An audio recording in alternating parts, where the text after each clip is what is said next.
Time now for our weekly injury update with Dr. Stephen Pomeranz of MRI Online. And Dr. Pomeranz, it seems to be that everyone is having problems with their collarbone. And we have to start with Jacksonville Jaguars quarterback Nick Foles, because he has now been placed on IR, injured reserve, after having surgery due to injury to his collarbone. Tell us what all that entails. You know, most collarbone injuries do not require surgery. As long as the two bones lay next to each other, nature finds a way to heal them and put them back together. So the fact that he's had surgery means that the fracture that he had, or the break in the collarbone or clavicle bone, was displaced. Unfortunately for him, it was in the non-throwing arm. That being said, it still requires a time for the bone to heal.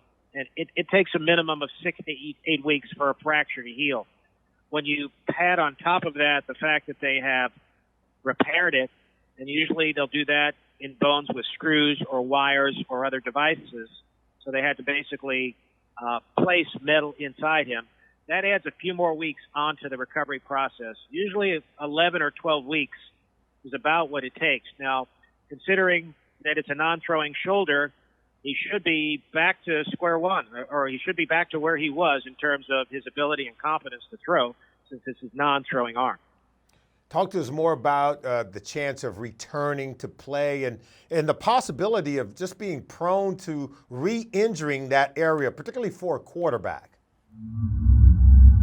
Well, you know, as long as it heals the way it's supposed to, and when a bone doesn't heal, it's called a non-union or a malunion. That doesn't happen very commonly in young men in this bone, fortunately.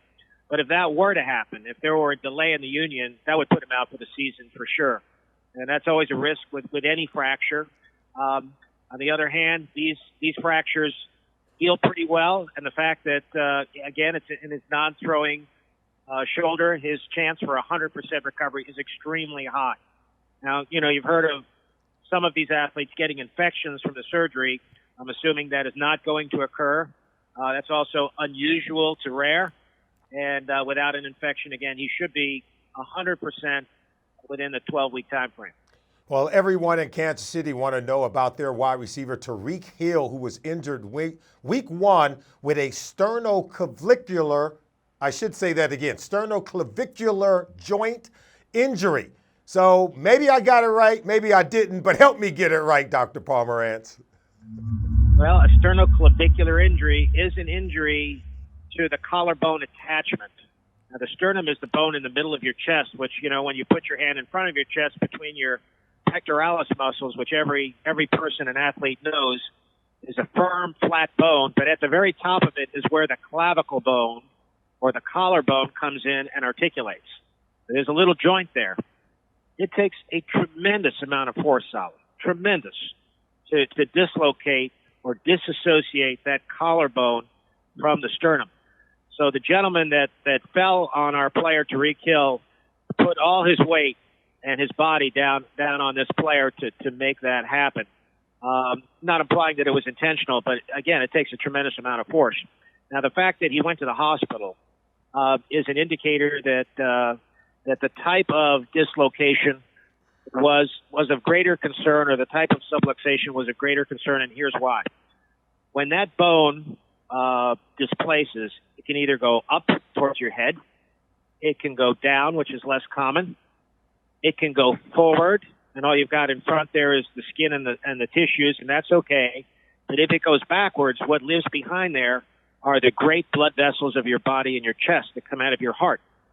So you can injure those, you can contuse them, you can tear them, and as a precaution, once they realized on an x-ray that injury to that joint had pushed the bone back into these blood vessels, they took him to the hospital as a precaution. They checked those blood vessels out. They discharged him, so I'm assuming that everything checked out and there wasn't an issue there. You know, typically these injuries have a lot of variability in terms of their return to play. I've seen people come back, such as Danny Amendola, in 2 to 3 weeks. I've seen individuals that are reaching over their head constantly that are never comfortable doing that for the rest of the season.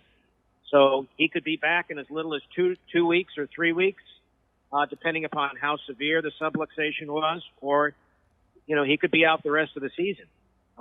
It really depends. And in addition, unlike the clavicle fracture, once it heals, it's over. Once this thing heals, it's going to be a source of irritation for him during the season. Well, Dr. Pomeranz, lucky for players like Nick Foles and Tyreek Hill, and for all of us that we have doctors like yourself and many others who are taking good care of us, because some of these injuries sound like it's very serious and goes beyond whether or not we can get back to playing football, but just getting back to living our lives. So thank you for joining us for our weekly injury update with Dr. Pomeranz with MRI Online. You want to get rid of me and get back to more great PFF YouTube content? All you have to do is push that button right there and subscribe. Thanks for watching.